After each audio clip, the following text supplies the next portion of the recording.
Hello and welcome to another World Tanks video. In this game we're on the map Prokhorovka. I am in King Tiger, and with me I have TDAs also in a King Tiger. So the speed is a little bit up until we get to the action. As you also noticed, there's a fairly good split of the teams for once. Usually most people want to go and hide in the corner in the forest. Don't do it. That doesn't win games, it makes you lose. Always. Or at least 90% of the time.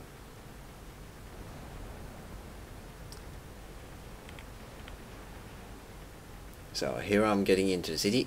Stug is on the other side of the railway, so I can't shoot him. Taking a bit slow so that I'm sure that the mediums are up on the hill, that the other guys behind me are ready to back me up if necessary.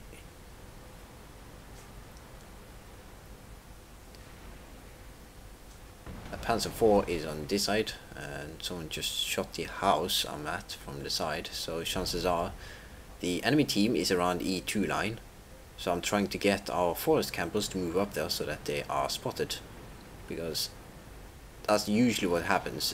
The guys in the forest, they stay too far behind so that the guys in the city are getting shot at the side, and when the other team has won the city,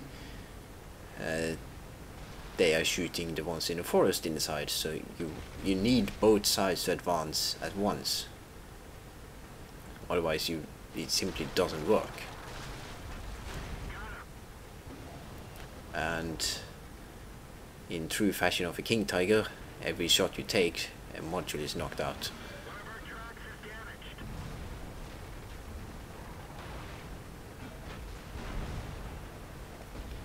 Although it's not always a bad thing, modules getting knocked out and such is sometimes preferable to getting hit points knocked off you. So at this point, since the guys in the forest aren't doing anything, me and TDAs decide to just basically go and charge.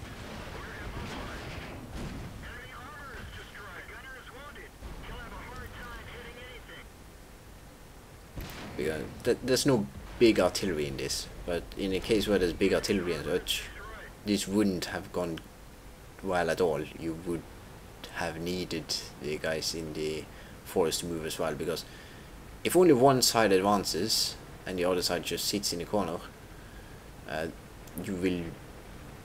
the enemy arty will all focus on that side, and that's very bad, because that usually means you lose all your tanks.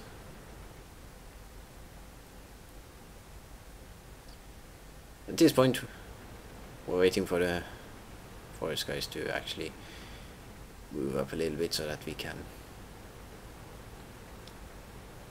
get a bit of a split focus and catch the enemy in a crossfire.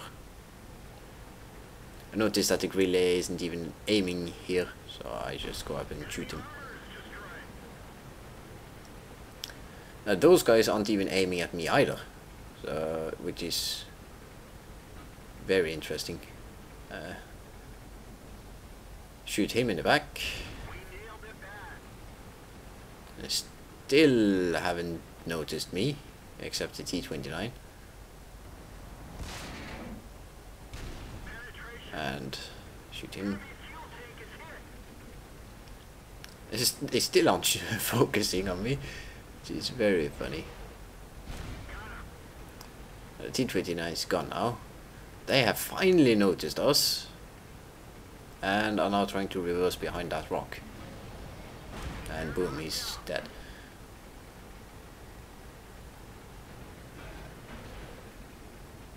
KV-5 is sometimes a bit of a tough nut to crack. Their armor is very, very strong, but the gun leaves a lot to be desired.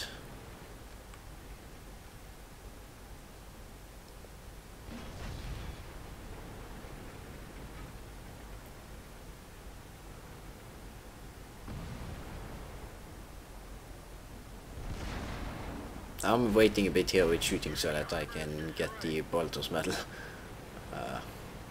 There's no necessity of me to shoot there.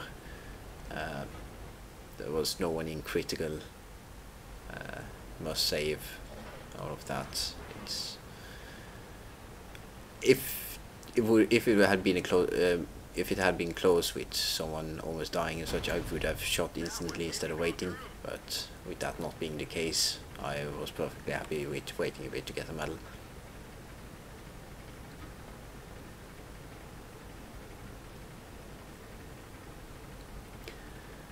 And that's basically the end of this match. Hopefully people will start to learn to advance on both sides and not sit and hide in the forest, because if you do, one side loses and then the other side will lose, because you will be caught in crossfire, which is very, very bad. 1000, almost 1800 XP without it being doubled as is normal XP, so quite a lot. Hope you have enjoyed this battle. I will be bringing you more King Tiger